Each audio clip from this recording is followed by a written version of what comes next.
বড় ফুপুর বাসায় দুপুরে যাবার কথা। উপস্থিত হলাম রাত ৮টায়। কেউ অবাক হল না। ফুপুর বড় ছেলে বাদল আমাকে দেখে উল্লসিত গলায় বলল, হিমুদা এসেছ, থ্যাঙ্কস, অনেক কথা আছে, আজ থাকবে কিন্তু, আই নিড ইয়োর হেল্প। বাদল এবার ইন্টারমিডিয়েট দেবে, এর আগেও ৩ বার দিয়েছে। সে পড়াশোনায় খুবই ভালো, এসএসসিতে বেশ কয়েকটা লেটার এবং স্টার মার্কস পেয়েছে। সমস্যা হয়েছে ইন্টারমিডিয়েটে, পরীক্ষা শেষ পর্যন্ত দিতে পারে না। মাঝামাঝি জায়গায় তার এক ধরনের নার্ভাস ব্রেকডাউন হয়ে যায়। তার কাছে মনে হয় পরীক্ষার হল হঠাৎ ছোট হতে শুরু করে, ঘরটা ছোট হয়, পরীক্ষার্থীরাও ছোট হয়, চেয়ার টেবিল সব ছোট হতে থাকে। তখন সে ভয়ে চিৎকার দিয়ে ঘর থেকে বের হয়ে আসে। বাইরে আসা মাত্রই দেখে সব স্বাভাবিক। তখন সে আর পরীক্ষা হলে ঢোকে না, চোখ মুছতে মুছতে বাড়ি চলে আসে। দ্বিতীয়বার পরীক্ষা দেবার সময় অনেক ডাক্তার দেখানো হলো, ওষুধপত্র খাওয়ানো হলো, সেবারও একই অবস্থা। এখন আবার পরীক্ষা দেবে। এবারে ডাক্তারের সঙ্গে যুক্ত হয়েছে পীর ফকির। বাদলের গলায়, হাতে, কোমরে নানান মাপের তাবিজ ঝুলছে। এর মধ্যে একটা তাবিজ নাকি জিনকে দিয়ে কোহকাফ নগর থেকে আনানো। কোহকাফ নগরীতে নাকি জিন এবং পরীরা থাকে। আমার বড় ফুপা ঘোর নাস্তিক ধরনের মানুষ এবং বেশ ভালো ডাক্তার, তিনিও কিছু বলছেন না। বাদলের দেখি আমার মতো দাড়িগোফ গজিয়ে হুলস্থুল, লম্বা লম্বা চুল। সে খুশি খুশি গলায় বলল, হিমুদা, আমি পড়াশোনা করছি, খাওয়া দাওয়া শেষ করে আমার ঘরে চলে আসবে। পড়াশোনা হচ্ছে কেমন? হেভি হচ্ছে, একই জিনিস ৩-৪ বছর ধরে পড়ছি তো একেবারে ঝাড়া হয়ে গেছে। হিমু ভাই, তুমি এমন ডার্ক হলুদ পাঞ্জাবি কোথায় পেলে? গাউসিয়ায়। ফাইন দেখাচ্ছে, সন্ন্যাসী সন্ন্যাসী লাগছে। সন্ন্যাসী উপগুপ্ত মথুরাপুরীর প্রাচীরের নিচে একদা ছিলেন সুপ্ত। যা পড়াশোনা কর, আমি আসছি। কি আর পড়াশোনা করব, সব তো ভাজা ভাজা। তবু আরেকবার ভেজে ফেল, কড়া ভাজা হবে। বাদল শব্দ করে হেসে উঠল। সেই হাসি হেঁচকির মতো চলতেই থাকল। আমি অবাক হয়ে তাকিয়ে রইলাম। এই ছেলের অবস্থা দেখি দিন দিন খারাপ হচ্ছে, এতক্ষণ ধরে কেউ হাসে। ফুপো গম্ভীর মুখে খাবার এগিয়ে দিচ্ছেন। মনে হচ্ছে দুপুরে প্রচুর আয়োজন ছিল, সেই সব গরম করে দেয়া হচ্ছে। পোলাওয়ে টকটক গন্ধ, নষ্ট হয়ে গেছে কিনা কে জানে। আমার পেটে অবশ্যই সবই হজম হয়ে যায়। পোলাওটা মনে হচ্ছে হবে না, কষ্ট দেবে। ফুপু বললেন, রোস্ট আরেক পিস দেব? দাও। এত খাবার দাবারের আয়োজন কি জন্যে, একবার জিজ্ঞেস করলি না? আমি খাওয়া বন্ধ করে বললাম, কি জন্যে? আত্মীয় স্বজন যখন কোনো উপলক্ষে খেতে ডাকে তখন জিজ্ঞেস করতে হয় উপলক্ষটা কি। যখন আসতে বলে তখন আসতে হয়। একটা ঝামেলায় আটকে পড়েছিলাম, উপলক্ষটা কি? রিনকির বিয়ের কথা পাকা হলো। বাহ, ভালো তো। ফুপু গম্ভীর হয়ে গেলেন। আমি খেয়েই যাচ্ছি। টক পোলাও এত খাওয়া ঠিক হচ্ছে না, সেটাও বুঝতে পারছি, তবু নিজেকে সামলাতে পারছি না। যা হবার হবে। ফুপু শীতল গলায় বললেন, একবার তো জিজ্ঞেস করলি না কার সঙ্গে বিয়ে, কি সমাচার? তোমরা নিশ্চয়ই দেখে শুনে ভালো বিয়েই দিচ্ছ, তুই একবার জিজ্ঞেস করবি না? তোর কোনো কৌতূহল নেই? আরে কি বলো, কৌতূহল নেই? আসলে এত ক্ষুধার্ত যে কোনো দিকে মন দিতে পারছি না। দুপুরে খাওয়া হয়নি। ছেলে করে কি? Marine engineer. বলো কি, তাহলে তো মালদার পার্টি। ফুপু রাগী গলায় বললেন, ছোট লোকের মতো কথা বলবি না তো, মালদার পার্টি আবার কি? পয়সাওয়ালা পার্টি, এই বলছি। হ্যাঁ, টাকা পয়সা ভালোই আছে। শর্ট না তো? আমার কেন জানি মনে হতো একটা শর্ট টাইপের ছেলের সাথে রিনকির বিয়ে হবে। ছেলের হাইট কত? ফুপুর মুখটা কালো হয়ে গেল। তিনি নিচু গলায় বললেন, হাইট একটু কম, উঁচু জুতা পরলে বোঝা যায় না। বোঝা না গেলে তো কোনো সমস্যাই নেই। তাছাড়া বেটে লোক খুব ইন্টেলিজেন্ট হয়, যত লম্বা হয় বুদ্ধি তত কমতে থাকে। আমি এখন পর্যন্ত কোনো বুদ্ধিমান লম্বা মানুষ দেখিনি, সত্যি বলছি। ফুপুর মুখ আরো অন্ধকার হয়ে গেল। তখন মনে পড়ল, কি সর্বনাশ, ফুপা নিজেই বিরাট লম্বা, প্রায় 6 ফুট। আজ দেখি একের পর এক ঝামেলা বাঁধিয়ে যাচ্ছি। তুই যাবার আগে তোর ফুপার সঙ্গে কথা বলে যাবি, তোর সঙ্গে নাকি জরুরি কথা আছে। No problem. আর রিনকির সঙ্গে কথা বলার সময় জামাই লম্বা কি বেটে এই জাতীয় কোনো কথাই বলবি না। বেটে লোকেরা যে জ্ঞানী হয় এই কথাটা কি ঠিক কায়দা করে বলবো? তোর কিছুই বলার দরকার নেই। ঠিক আছে, ঠান্ডা পেপসি টেপসি থাকলে দাও। তোমরা তো কেউ পান খাও না, কাউকে দিয়ে 3টা পান আনাও তো। রিনকির সঙ্গে দেখা করতে গেলাম। এই মেয়ে 9-10-এ পড়ার সময় রোগা ভোগা ছিল, এখন দিন দিনই মোটা হচ্ছে। আজ অবশ্যই সেরকম মোটা লাগছে না, ভালোই লাগছে। মনে হচ্ছে এর চেয়ে কম মোটা হলে তাকে মানাতো না। কিরে, ক্লাস 1 একটা বর জোগাড় করে ফেললি, কনগ্রাচুলেশনস। রিনকি অসম্ভব খুশি হল। অবশ্যই প্রায় সঙ্গে সঙ্গে ঠোঁট উল্টে বলল, ক্লাস 1 বর না ছাই, ক্লাস 3 হবে বড় জোর। মেয়েদের আমি কখনো খুশি হলে সেই খুশি প্রকাশ করতে দেখিনি। একবার একটা মেয়ের সঙ্গে কথা হয়েছিল, সে ইন্টারমিডিয়েটে ছেলে মেয়ে সবার মধ্যে ফার্স্ট হয়েছে। আমি বললাম, কি খুকি, খুশি তো? সে ঠোঁট উল্টে বলল, বাংলা সেকেন্ড পেপারে যা পুয়ার নাম্বার পেয়েছি জানেন, মার্কশিট দেখে কেঁদেছি। রিনকিরও দেখি সেই অবস্থা, খুশিতে মুখ ঝলমল করছে, অথচ মুখে বলছে ক্লাস 3। হিমু ভাই, ও কিন্তু দারুণ শর্ট, মনে হয় কলিং বেল হাত দিয়ে নাগাল পাবে না। আমি অত্যন্ত খুশি হবার ভঙ্গি করলাম, খুশি গলায় বললাম, তাহলে তো তুই লাকি। ভাগ্যবতী মেয়েদের বর খাটো হয়, খনার বচনে আছে। যাও, সত্যি খনা বলেছেন, খাটো গাছের পেয়ারা ভালো, খাটো স্বামীর মন। তারপর আরও কি কি যেন আছে, মনে নেই। না, বানিয়ে বানিয়ে কি যে মিথ্যা কথা তুমি বলো। এই ছড়াটা এক্ষুনি তুমি বানালে, তাই না? কেন বানালে বলো তো? তোকে খুশি করার জন্যে। খুশি করার দরকার নেই, আমি এমনিতেই খুশি। সেটা তো তোর মুখ দেখেই বুঝতে পারছি। বর পছন্দ হয়েছে? তবে খুব বিরক্ত করছে। বিরক্ত করছে মানে? আজই মাত্র কথাবার্তা ফাইনাল হলো, এর মধ্যে 3 বার টেলিফোন করেছে, তারপর বলেছে রাত 11টার সময় আবার করবে। লজ্জা লাগে না? তার উপর টেলিফোন বাবার ঘরে, বাবা সন্ধে থেকে তার ঘরে বসা আছে। আমি কি বাবার সামনে তার সঙ্গে কথা বলবো? লম্বা তার আছে, তুই টেলিফোন তোর ঘরে নিয়ে আয়। আমি কি করে আনবো? আমার লজ্জা লাগে না? আচ্ছা যা, আমি এনে দিচ্ছি। পরে কিন্তু তুমি এই নিয়ে ঠাট্টা করতে পারবে না, আমি তোমাকে আনতে বলিনি, তুমি নিজ থেকে আনতে চেয়েছ। তা তো বটেই। ওই ভদ্রলোক টেলিফোনে কি বলে? কি আর বলবে, কিছু বলে না। আহা, বল না শুনি। উফ, তুমি বড় যন্ত্রণা করো, আমি কিছু বলতে পারবো না। রিনকি লজ্জায় লাল নীল হতে লাগল। মনে হচ্ছে সে এখন তার জীবনের শ্রেষ্ঠ সময়টা কাটাচ্ছে। বড় ভালো লাগছে তার দিকে তাকিয়ে থাকতে। রিনকির সঙ্গে আরও কিছুক্ষণ থাকার ইচ্ছা ছিল, থাকা গেল না। ফুপা ডেকে পাঠালেন। ফুপার ঘর অন্ধকার, 0 পাওয়ারের একটা বাতি জ্বলছে, লক্ষণ সুবিধার না। ফুপার মাঝে মধ্যে মদ্যপানের অভ্যাস আছে। এই কাজটা বেশিরভাগ সময় বাইরেই সারেন, বাসায় ফুপুর জন্যে তেমন সুযোগ পান না। ফুপুর শাসন বেশ কঠিন। হঠাৎ হঠাৎ কোনো বিশেষ উপলক্ষে বাসায় মদ্যপানের অনুমতি পান, আজ পেয়েছেন বলে মনে হচ্ছে। মদ্যপান করছে এরকম মানুষের সঙ্গে কথাবার্তা খুব সাবধানে বলতে হয়, কারণ তাদের মুড, মদের পরিমাণ এবং কতক্ষণ ধরে মদ্যপান করা হচ্ছে তার উপর নির্ভর করে।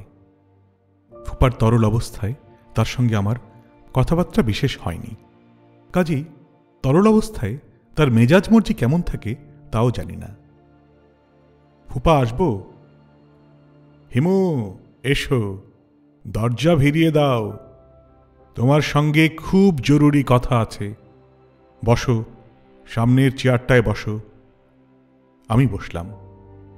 তিনি গ্লাস দেখিয়ে বললেন, আশা করি এই সব ব্যাপারে তোমার কোনো প্রেজুডিস নেই। জি না। তারপর বলো, কেমন আছো? ভালো? জি। রিনকির বিয়ে ঠিক হয়ে গেল, শুনেছ বোধ হয়? জি। ছেলে ভালো, তবে খুবই খাটো। আমাদের সঙ্গে এই রকম একটা ছেলে পড়ত, তার নাম ছিল স্ক্রু। এই ছেলেরও নিশ্চয়ই এই ধরনের কোনো নামটাম আছে। বেটে ছেলেদের নাম সাধারণত স্ক্রু হয় কিংবা বল্টু হয়। আমি চুপ করে রইলাম। ফুপাকে নেশায় ধরেছে বলে মনে হচ্ছে। না ধরলে নিজের জামাই সম্পর্কে এই ধরনের কথা বলতে পারতেন না। আপনার ছেলে পছন্দ হয়নি? আরে পছন্দ হবে কি, মার্বেল সাইজের এক ছেলে। পছন্দ হয়নি তো বিয়েতে মত দিলেন কেন? আমার মতামতের প্রশ্নই তো ওঠে না। আমি হচ্ছে এই সংসারে টাকা বানানোর মেশিন, এর বেশি কিছু না। আমি কি বলছি না বলছি তা কেউ জানতে চায় না। তারপরেও বলতাম, কিন্তু দেখি মেয়ে এবং মেয়ের মা দুজনেই খুশিতে বাকবাকুম। তার গ্লাস খালি হয়ে গিয়েছিল। তিনি আরো খানিকটা ঢাললেন। আমি তাকিয়ে আছি দেখে বললেন, এটা পঞ্চম পেগ, আমার লিমিট হচ্ছে 7। 7-এর পরে লজিক এলোমেলো হয়ে যায়, 7-এর আগে কিছুই হয় না। আমি বললাম, ফুপা 1 মিনিট, আমি টেলিফোনটা রিনকির ঘরে দিয়ে আসি, ও কোথায় যেন টেলিফোন করবে। ফুপা মুখ বিকৃত করে বললেন, কোথায় করবে বুঝতে পারছো না? ওই মার্বেলের কাছে করবে। টেলিফোন করে করে অস্থির করে তুলল। আমি রিনকিকে টেলিফোন দিয়ে এসে বললাম, আপনি কি যেন জরুরি কথা বলবেন? ও হ্যাঁ, জরুরি কথা, বাদল সম্পর্কে। জি বলুন। ও তোমাকে কেমন অনুকরণ করে সেটা লক্ষ্য করেছ? তুমি তোমার মুখে দাড়ি গোফের চাষ করছো, করো, সেও তোমার পথ ধরেছে। আজ তুমি হলুদ পাঞ্জাবি গায়ে দিয়ে এসেছ। আমি 1000 টাকা বাজি রাখতে পারি, কাল দুপুরের মধ্যে সে হলুদ পাঞ্জাবি কিনবে। আমি কি ভুল বললাম? না, ভুল বলেননি। তুমি যদি আজ মাথা কামাও, আমি শিওর ব্যাটা কাল মাথা কামিয়ে ফেলবে। এরকম প্রভাব তুমি কি করে ফেললে, এটা তুমি আমাকে বলো। You better to explain it. আমার জানা নেই ফুপা। ভুলটি আমার। মেট্রিক পাশ করে তুমি যখন এলে, আমি ভালো মনে বললাম, আচ্ছা থাকুক, মা বাপ নেই, ছেলে একটা আশ্রয় পাক। তুমি যে এই সর্বনাশ করবে তা তো বুঝিনি। বুঝতে পারলে তখনই ঘাড় ধরে বের করে দিতাম। আমি জেনে শুনে কিছু করিনি। তাও ঠিক, জেনে শুনে তুমি কিছু করনি, আই ডু এগ্রি। তোমার লাইফস্টাইল তাকে আকর্ষণ করেছে। তুমি ভ্যাগাবন্ড না, অথচ তুমি ভাব করো তুমি ভ্যাগাবন্ড।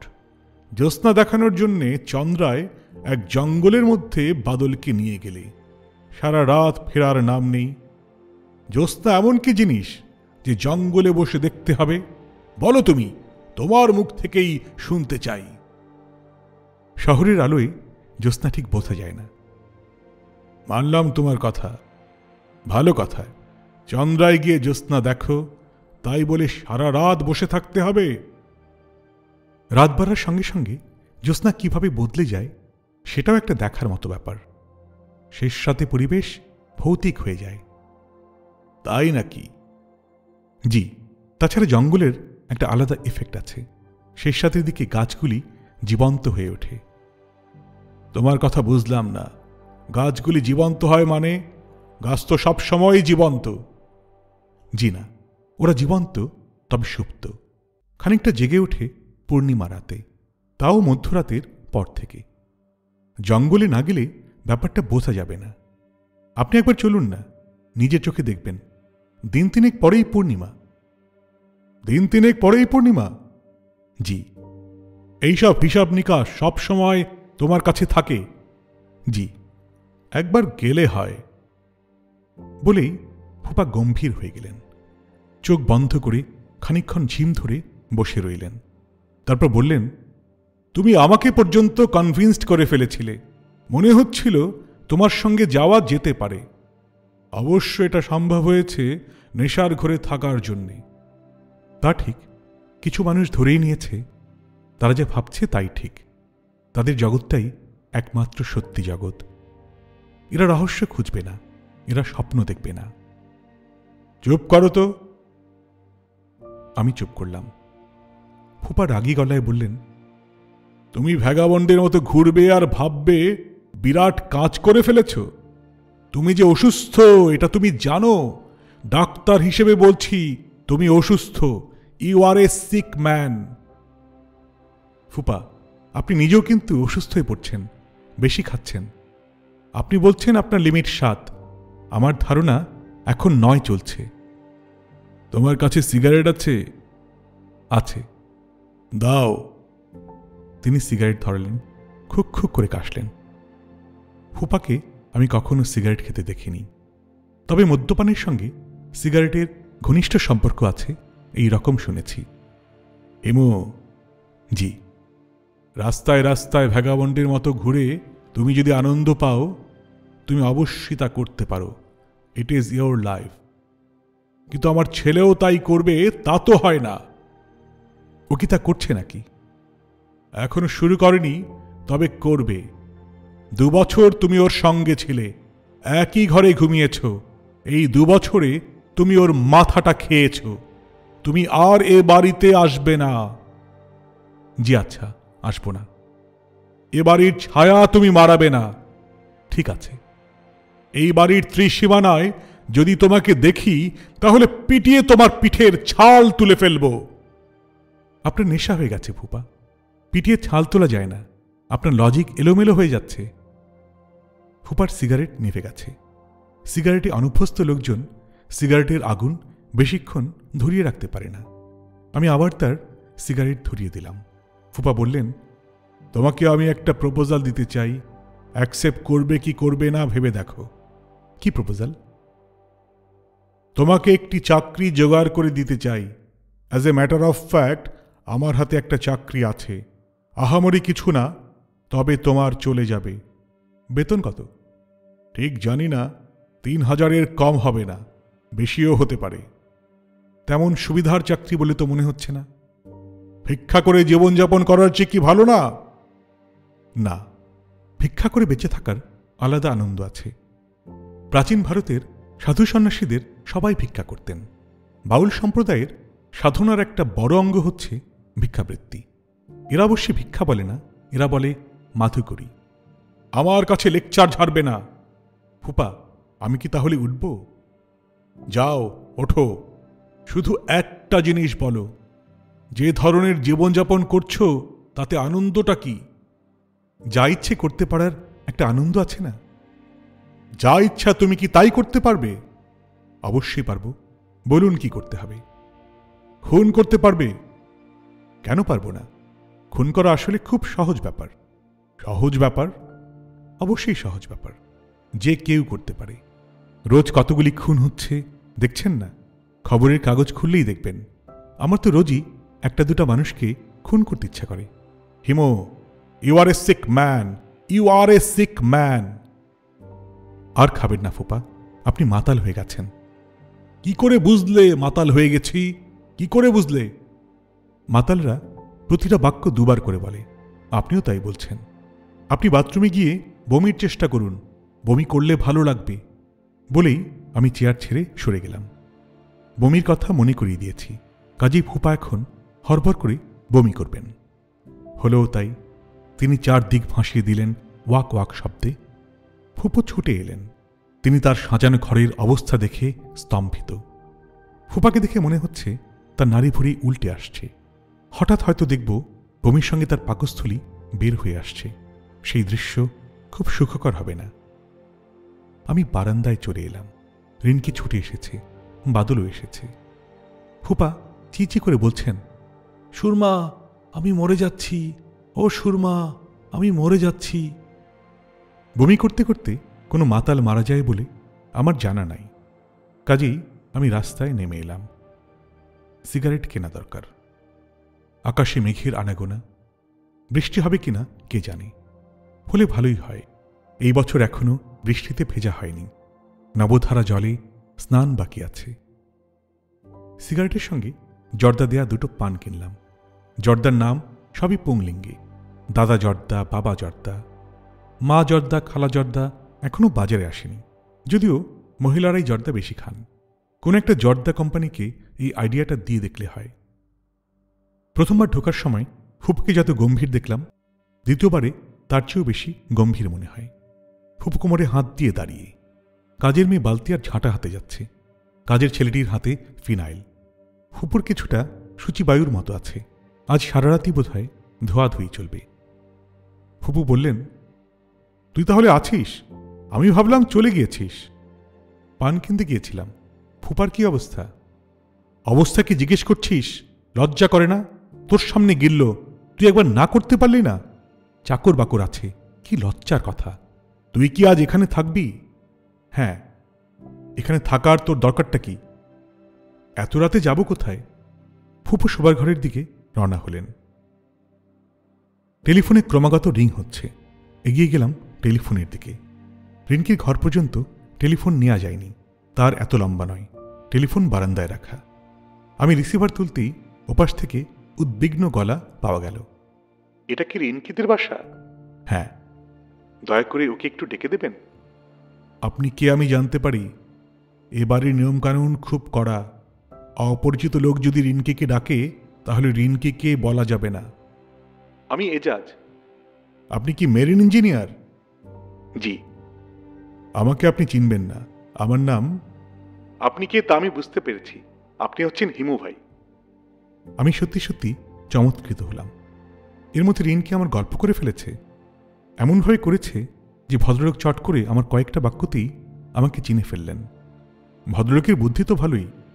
এমন বুদ্ধিমান একজন মানুষ রিনকির মতো গাধা টাইপের একটি মেয়ের সঙ্গে জীবন কি করে টেনে নেবে কে জানে। হ্যালো হ্যালো, লাইন কি কেটে গেল? না, কাটেনি। আপনি কি হিমু ভাই? হ্যাঁ। রিনকি বলেছে আপনার নাকি অলৌকিক সব ক্ষমতা আছে। কিরকম ক্ষমতা? প্রফেটিক ক্ষমতা। আপনি নাকি ভবিষ্যতের কথা বলতে পারেন, আপনি যা বলেন তাই নাকি হয়। আমি চুপ করে রইলাম। এই জাতীয় প্রসঙ্গ এলে চুপ করে থাকাই নিরাপদ। হ্যাঁ না কিছু বললেই তর্কের মুখোমুখি হতে হয়। তর্ক করতে আমার ভালো লাগে না। হ্যালো হ্যালো, লাইনটা ডিস্টার্ব করছে। হ্যালো হিমু ভাই। বলুন। আপনি কি দয়া করে একটু রিনকিকে। ওকে তো দেয়া যাবে না, ও আশেপাশে নেই, বাবার সেবা করছে, উনি অসুস্থ। অসুস্থ? কি বলছেন? সিরিয়াস কিছু? সিরিয়াস বলা যেতে পারে। বলেন কি, আমি আসবো? আমি কয়েক মুহূর্ত দ্রুত চিন্তা করে বললাম, আসতে অসুবিধা হবে না তো? না না, অসুবিধা কি, আমার গাড়ি আছে। আকাশের অবস্থা ভালো না, ঝড় বৃষ্টি হতে পারে। হোক, বিপদের সময় উপস্থিত না থাকলে কি করে হয়? তা তো বটেই। আপনি এক্ষুনি রওনা হয়ে ঘণ্টাখানিক পরে আসুন। কেন বলুন তো? এমনি বললাম। ঠিক আছে ঠিক আছে, আপনার কথা অগ্রাহ্য করব না। যেসব কথা আমি শুনেছি, মাই গড, আপনি দয়া করে আমার সম্পর্কেও কিছু বলবেন। মাই আর্নেস্ট রিকোয়েস্ট। আচ্ছা, বলবো। হিমু ভাই, তাহলে রাখি। আর আমি যে আসছি এটা রিনকিকে বলবেন না, একটা সারপ্রাইজ হবে। আমার টেলিফোন ব্যাথি আছে। একবার টেলিফোনে কারোর সঙ্গে কথা বললে আবার অন্য কারোর সঙ্গে কথা বলতে ইচ্ছা করে। রূপাদের বাসায় করলাম। রূপার বাবা ধরতে বললাম, আচ্ছা, এটা কি রেলওয়ে বুকিং? রূপার বাবা বললেন, জি না, আপনার রং নাম্বার হয়েছে। তখন আমি বললাম, জাস্ট 1 মিনিট, রূপা কি জেগে আছে? রূপার বাবার হাই প্রেশার বা এই জাতীয় কিছু বোধহয় আছে। অল্পতেই রেগে গিয়ে এমন হইচই শুরু করেন যে বলার না। আমার কথাতেও তাই হলো। তিনি চিড়চিড়িয়ে উঠলেন, কে কে? এই ছোকরা, তুমি কে? তিনি খুব হইচই করতে লাগলেন। আমি রিসিভার রেখে দিলাম। রূপার বাবা নিশ্চয়ই সবাইকে ডেকে এই ঘটনা বলবেন। রূপার সঙ্গে সঙ্গে বুঝবে কে টেলিফোন করেছিল। সে হাসবে না রাগ করবে কে জানে। যেখানে রাগ করা উচিত সেখানে সে রাগ করে না, হাসে। যেখানে হাসা উচিত সেখানে রাগ করে। আমি 17 রিং করে জাস্টিস এম সোবহানের বাসা চাইলাম। সম্ভব হলে মীরা বা মেরুর সঙ্গেও কথা বলা যাবে। কি বলবো ঠিক করা হলো না, যা মনে আসে তাই বলবো। আগে থেকে ভেবেচিন্তে কিছু বলা আমার স্বভাবে নেই। হ্যালো, কে মীরা? হ্যাঁ, আপনি কে বলছেন? আমার নাম টুটুল। কে? অনেকক্ষণ চুপচাপ কাটল। মনে হচ্ছে মীরা ঘটনার আকস্মিকতায় বিচলিত। আমার মনে হয় কথা বলবে কি বলবে না বুঝতে পারছে না। ভুলে গেছেন? ওই যে পুলিশের হাতে তুলে দিলেন, কি করেছিলাম আমি বলুন তো? কোত্থেকে টেলিফোন করছেন? হাসপাতাল থেকে। পুলিশ মেরে আমার অবস্থা কাহিল করে দিয়েছে। রক্ত বমি করছিলাম। সে কি কথা? মারবে কেন? পুলিশের হাতে আসামি তুলে দেবেন আর পুলিশ আসামিকে কোলে বসিয়ে মন্ডা খাওয়াবে? আমি তো আপনাদের কোনো ক্ষতি করিনি। গাড়িতে ডেকেছেন, উঠেছি। তাছাড়া আপনারা টুটুল টুটুল করছিলেন। আমার ডাকনামও টুটুল। আপনি কিন্তু বলেছেন আপনার নাম টুটুল নয়। হ্যাঁ বলেছিলাম, কারণ বুঝতে পারছিলাম আপনি অন্য টুটুলকে খুঁজছিলেন, যার কপালে একটা কাঁটা দাগ। ওপাশে অনেকক্ষণ কোনো কথা শোনা গেল না। অন্ধকারে ঢিল ছুঁড়েছিলাম, মনে হচ্ছে লেগে গেছে। এটা একটা আশ্চর্য ব্যাপার। যা বলি প্রায় সময়ই তা কেমন যেন মিলে যায়। টুটুলের কপালের কাঁটা দাগের কথা হঠাৎ মনে এসেছিল। ভাগ্যিস এসেছিল। হ্যালো, আপনি কোন হাসপাতালে আছেন? কেন, দেখতে আসবেন? বলুন না কোন হাসপাতালে। বাসায় চলে যাচ্ছি। ওরা বুকের এক্সরে করেছে, 2টা স্টিচ দিয়েছে, বলেছে ভর্তি হবার দরকার নেই। আমি এক্ষুনি বাবাকে বলছি, থানায় টেলিফোন করবেন। আমি শব্দ করে হাসলাম। হাসছেন কেন? পুলিশ কি কখনো মারের কথা স্বীকার করে? কখনো করে না। আচ্ছা রাখি। না না, রাখবেন না প্লিজ, রাখবেন না প্লিজ। আমি টেলিফোন নামিয়ে রাখলাম। ঠিক তখন প্রবল বর্ষণ শুরু হল। কালবৈশাখী ঝড়। কালবৈশাখী ঝড় সাধারণত চৈত্র মাসেই হয়। ঝড়ের নাম হওয়া উচিত ছিল কাল চৈত্র ঝড়। দেখতে দেখতে অসহ্য গরম চলে গিয়ে চারদিকে হিমশীতল হয়ে গেল। নির্ঘাত আশেপাশে কোথাও শিলাবৃষ্টি হচ্ছে। ছাদে গিয়ে বৃষ্টিতে ভিজব কি ভিজব না মনস্থির করতে পারছি না। রিনকি বের হয়ে এলো বাবার ঘর থেকে। তাকে কেমন যেন শঙ্কিত মনে হচ্ছে। আমি বললাম, রিনকি, তুই একটু বসার ঘরে যা, কলিং বেল বাজতেই দরজা খুলে দিবি। রিনকি বিস্মিত গলায় বলল, কেন? তোর জন্য একটা সারপ্রাইজ আছে। রিনকি নিচে নামার সঙ্গে সঙ্গে কলিং বেল বাজল। আমার মনটাই অন্যরকম হয়ে গেল। ঝড় বৃষ্টির মধ্যে দেখা হোক দুজনের, দীর্ঘস্থায়ী হোক এই মুহূর্ত। রিনকি দরজা খুলেছে। না জানি তার কেমন লাগছে। আমি বাদলের ঘরে ঢুকে শুয়ে পড়লাম। নদীটাকে আনা যায় কিনা দেখা যাক। যদি আনতে পারি ওদের দুজনকে কিছুক্ষণের জন্য এই নদী ব্যবহার করতে দেব। হিমু ভাই, তুই কি এখনো জেগে আছিস?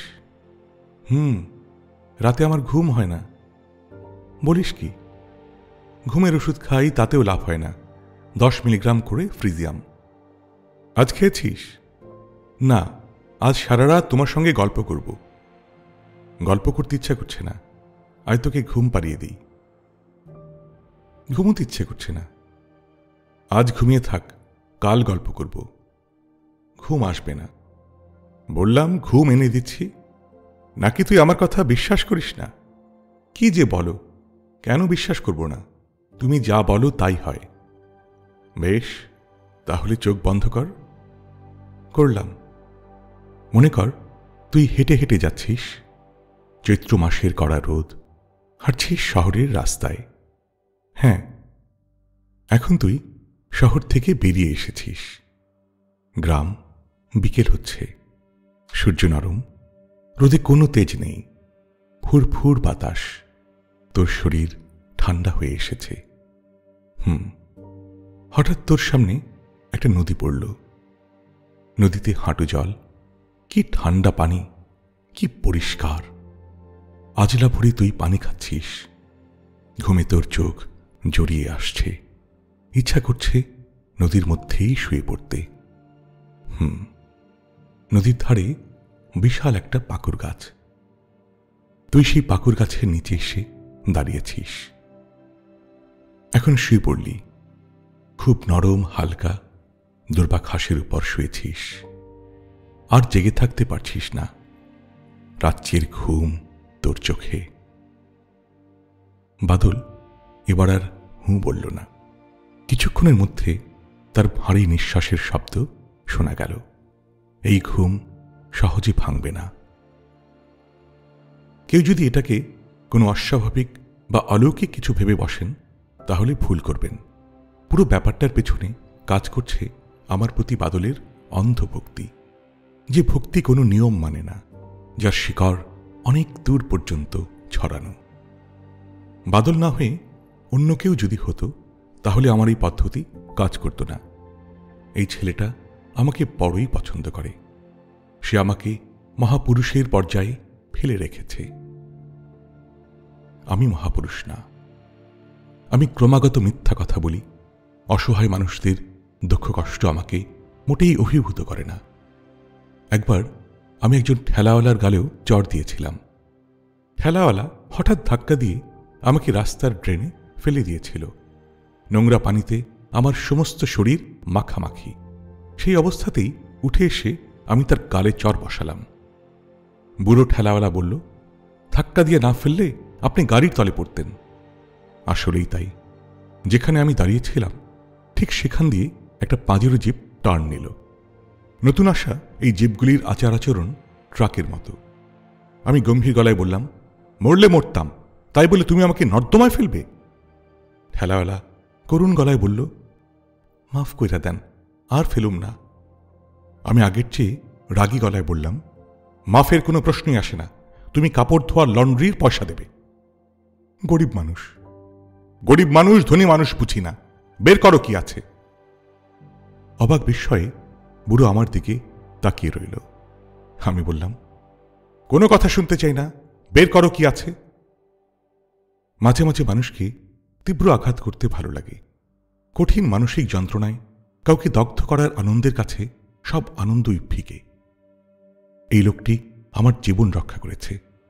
সে কল্পনাও করেনি কারো জীবন রক্ষা করে সে এমন বিপদে পড়বে। যদি জানত এই অবস্থা হবে, তাহলেও কি সে আমার জীবন রক্ষা করার চেষ্টা করত? বুড়ো গামছায় মুখের ঘাম মুছতে মুছতে বলল, বুড়া মানুষ, মাফ কইরা দেন। টাকা পয়সা কিছু তোমার কাছে নেই? যে না, কাইলো কোনো টিরিপ মারি নাই, আইজও পাই নাই। যাচ্ছ কোথায়? রায়ের বাজার। ঠিক আছে, আমাকে কিছু দূর তোমার গাড়িতে করে নিয়ে যাও, এতে খানিকটা হলেও উসুল হবে। আমি তার গাড়িতে উঠে বসলাম। বৃদ্ধ আমাকে টেনে নিয়ে চলল। পেছন থেকে ঠেলছে তার নাতি কিংবা তার ছেলে। এই পৃথিবীর নিষ্ঠুরতায় তারা দুজনই মর্মাহত। পৃথিবী যে খুবই অকরুণ জায়গা তা তারা জানে। আমি আরো ভালোভাবে তা জানিয়ে দিচ্ছি। রাস্তায় এক জায়গায় ঠেলাগাড়ি থামিয়ে আমি চা আনিয়ে গাড়িতে বসে বসেই খেলাম। তাকিয়ে দেখি বাচ্চা ছেলেটির চোখ মুখ ক্রোধ ও ঘৃণায় কালো হয়ে গেছে। যে কোনো মুহূর্তে সে ঝাঁপিয়ে পড়বে আমার উপর। আমি তার ভেতর এই ক্রোধ এবং এই ঘৃণা আরও বাড়ুক তাই চাচ্ছি। মানুষকে সহ্যের শেষ সীমা পর্যন্ত নিয়ে যাওয়া সহজ কথা না, সবাই তা পারে না। যে পারে তার ক্ষমতাও হেলাফেলা করার মতো ক্ষমতা না। বুড়ো রাস্তার উপর বসে গামছায় হাওয়া খাচ্ছে। তার চোখে আগেকার বিস্ময়ের কিছুই আর এখন নেই। এক ধরনের নির্লিপ্ততা নিয়ে সে তাকিয়ে আছে। আমি চা শেষ করলাম। বুড়ো মিয়া, চলো যাওয়া যাক। আমরা আবার রওনা হলাম। মোটামুটি নির্জন একটা জায়গায় এসে বললাম, থামাও, গাড়ি থামাও, এখানে নামব। আমি নামলাম। পকেটে হাত দিয়ে মানিব্যাগ বের করলাম। আমার মানিব্যাগ সবসময় খালি থাকে। আজ সেখানে 500 টাকার দুটো চকচকে নোট আছে। মজিদের টিউশনির টাকা। মজিদ টাকা হাতে পাওয়া মাত্র খরচ করে ফেলে বলে তার টাকা পয়সার সবটাই থাকে আমার কাছে। বুড়া মিয়া, জি, তুমি আমার জীবন রক্ষা করেছ, কাজটা খুব ভালো করনি। যাই হোক, করে ফেলেছ যখন, তখন তো আর কিছু করার নাই। তোমাকে ধন্যবাদ। দেখি আরো কিছুদিন বেঁচে থাকতে কেমন লাগে। তোমাকে আমি সামান্য কিছু টাকা দিতে চাই। এই টাকাটা আমার জীবন রক্ষা করার জন্যে না, তুমি যে কষ্ট করে রোদের মধ্যে আমাকে টেনে টেনে এত দূর আনলে তার জন্যে। 500 তোমার, 500 এই ছেলেটার। বুড়ো হতভম্ব হয়ে তাকিয়ে রইল। আমি কোমল গলায় বললাম, এই রোদের মধ্যে আজ আর গাড়ি নিয়ে বের হয়েও না, বাসায় চলে যাও, বাসায় গিয়ে বিশ্রাম করো। বুড়োর চোখ দিয়ে পানি পড়ছে। ব্যাপারটা এইরকম ঘটবে আমি তাই আশা করছিলাম। বাচ্চা ছেলেটির মুখে ক্রোধ ও ঘৃণার চিহ্ন এখন আর নেই, তার চোখ এখন অসম্ভব কোমল। আমি বললাম, এই, তোর নাম কি রে? লালটু মিয়া। প্যান্টের বোতাম লাগা বেটা, সব দেখা যাচ্ছে। লালটু মিয়া হাত দিয়ে প্যান্টের ফাঁকা অংশ ঢাকতে ঢাকতে বলল, বোতাম নাই। তাহলে তো সব সমস্যার সমাধান, হাত সরিয়ে ফেল, আলো হাওয়া যাক। লালটু মিয়া হাসছে, হাসছে বুড়ো ঠেলাওয়ালা। তাদের কাছে এখন আমি তাদেরই একজন। বুড়ো বলল, আব্বাজি আসেন, 3 জনে মিল্লা চা খাই, তিয়াস লাগছে। পয়সা কে দেবে? তুমি? আমার হাতে কিন্তু আর একটা পয়সাও নেই। বুড়ো আবার হাসল। আমরা একটা চায়ের দোকানের দিকে রওনা হলাম। নিজেকে সেই সময় মহাপুরুষ বলে মনে হচ্ছিল। আমি মহাপুরুষ নই, কিন্তু এই ভূমিকায় অভিনয় করতে আমার বড় ভালো লাগে। মাঝে মাঝে এই ভূমিকায় আমি অভিনয় করি, মনে হয় ভালোই করি। সত্যিকার মহাপুরুষরাও সম্ভবত এত ভালো করতেন না। আমি অবশ্যই এখন পর্যন্ত কোনো মহাপুরুষ দেখিনি। তাদের চিন্তাভাবনা, কাজকর্ম কেমন তাও জানি না। মহাপুরুষদের কিছু জীবনী পড়েছি, সেই সব জীবনীও আমাকে আকৃষ্ট করতে পারেনি। তলস্তয় 13 বছরের একজন বালিকাকে ধর্ষণ করেছিলেন। সেই ভয়াবহ ঘটনা তিনি স্বীকার করেছেন। আমরা সবাই তো আমাদের ভয়ঙ্কর পাপের কথা স্বীকার করি না। আমার মতে মহাপুরুষ হচ্ছে এমন একজন যাকে পৃথিবীর কোনো মালিন্য স্পর্শ করেনি। এমন কেউ কি সত্যি সত্যি জন্মেছে এই পৃথিবীতে? ঘুমোতে চেষ্টা করছি, ঘুমোতে পারছি না। অসহ্য গরমে ঘুমোতে আমার কষ্ট হয় না, কিন্তু আজকের এই ঠান্ডা ঠান্ডা হাওয়ায় ঘুম আসছে না। শীত শীত লাগছে, খালি গায়ে থাকার জন্য লাগছে। খালি গায়ে থাকার কারণ আমার পাঞ্জাবি এখন বাদলের গায়ে। শুয়ে শুয়ে ছেলেবেলার কথা ভাবতে চেষ্টা করছি, বিশেষ কোনো কারণে নয়। ঘুমোবার আগে কিছু একটা নিয়ে ভাবতে হয় বলেই ভাবা।